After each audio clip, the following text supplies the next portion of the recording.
নমস্কাৰ ইনফৰ্ম খবৰ আন এটি ভিডিঅ'লৈ আপোনালোকক স্বাগতম জনাইছোঁ। আশা কৰিছোঁ আপোনালোক ভালে আছে। ছাত্ৰীসকল, বিদ্যালয়ত প্ৰতিদিনাখনে ছাত্ৰ ছাত্ৰীসকলক PM পোষণ যোগান ধৰা হয়, অৰ্থাৎ PM পোষণৰ অধীনত এই যি মধ্যাহ্ন ভোজন, এই মধ্যাহ্ন ভোজন আচলতে পৰিৱেশন কৰোৱা হয় আৰু আপোনাৰ বিদ্যালয়তো হয়তো নিতৌ MDM পৰিৱেশন কৰোৱা হয় ছাত্ৰ ছাত্ৰীসকলক। MDM পৰিৱেশন কৰাৰ পৰৱৰ্তী সময়ত প্ৰতিখন বিদ্যালয়ে দুটা বিশেষ কাৰ্য সম্পাদন কৰিব লাগে। প্ৰথম কথাটোৱে হ'ল যে শিক্ষা ক্ষেত্ৰত নিতৌ ৰেগুলাৰ এটেণ্ডেঞ্চ ছাবমিট, তাৰ পৰা শিক্ষা ক্ষেত্ৰৰ পৰা ৰিপৰ্ট ছাবমিট কৰিব লাগে আৰু ইয়াৰ উপৰিও ARMSU পৰ্টেল অৰ্থাৎ অট'মেটেড ৰিপৰ্টিং মেনেজমেণ্ট ছিষ্টেমত প্ৰতিখন বিদ্যালয়ৰ ৰেজিষ্টাৰ্ড মোবাইল নম্বৰৰ পৰা MDMৰ তথ্য দাখিল কৰিব লাগে। কিন্তু আলোচনাৰ শিতান হৈছে যে মধ্যাহ্ন ভোজন বিদ্যালয়বিলাকত যোগান ধৰা হয় আৰু এখন বিশেষ জৰুৰী পত্ৰ আহিছে মধ্যাহ্ন ভোজনৰ কুকিং কষ্টৰ সম্পৰ্কত।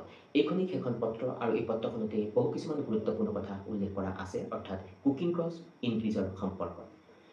আগতে যি পৰিমাণৰ কুকিং কষ্ট আহিছিল, যি ক শ্ৰেণীয়ে হওক বা নিম্ন প্ৰাথমিক বিদ্যালয় হওক বা উচ্চ প্ৰাথমিক বিদ্যালয়ৰ ক্ষেত্ৰত, কিন্তু বৰ্তমানৰ এই অৰ্ডাৰ অনুসৰি মধ্যাহ্ন ভোজনৰ কুকিং কষ্টৰ পৰিমাণ বৃদ্ধি হৈছে।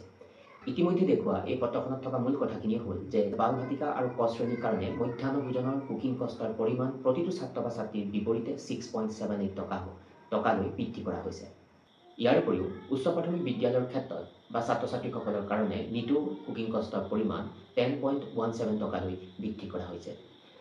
গতিকে MDMৰ কুকিং কষ্টৰ পৰিমাণ নিতৌ ছাত্ৰ ছাত্ৰীক বৃদ্ধি কৰোৱা হৈছে আৰু সেইকাৰণে এটা কথা হয়তো বিভাগে নিৰ্দেশনা প্ৰদান কৰি আহিছে যে মধ্যাহ্ন ভোজনৰ যি কোৱালিটি বিদ্যালয় পৰ্যায়ত উন্নত মানৰ হ'ব লাগে আৰু যিহেতুকে ইয়াৰ যি মাচুল বা যি ভাত্তা, সেই ভাত্তা বৃদ্ধি হৈছে, গতিকে কোৱালিটি মানদণ্ড প্ৰদান কৰিবলৈ বুলি আচলতে বিভাগে নিৰ্দেশনা প্ৰদান কৰি আহিছে।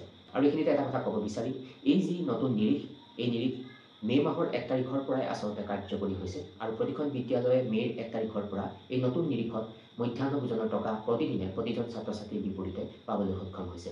কিন্তু এটা কথা এইখিনিতে আমি সকলোৱে জানো যে ছাত্ৰ ছাত্ৰীসকল বা এখন বিদ্যালয়ত যদি 200 এনৰলমেণ্ট আছে, সেই 200 এনৰলমেণ্টৰ এগেইনষ্টে প্ৰতিদিনাখনে MDM বিদ্যালয়ে নাপায়। যিমান পৰিমাণৰ ছাত্ৰ ছাত্ৰী আচলতে এটেণ্ডেঞ্চ থাকিব, শিক্ষা ক্ষেত্ৰত উপস্থিত থাকিব, সেই পৰিমাণৰ সেই টকাহে আচলতে বিদ্যালয়খনে MDMৰ শিতানত ধৰিব পাৰিব বা দেখাব পাৰিব।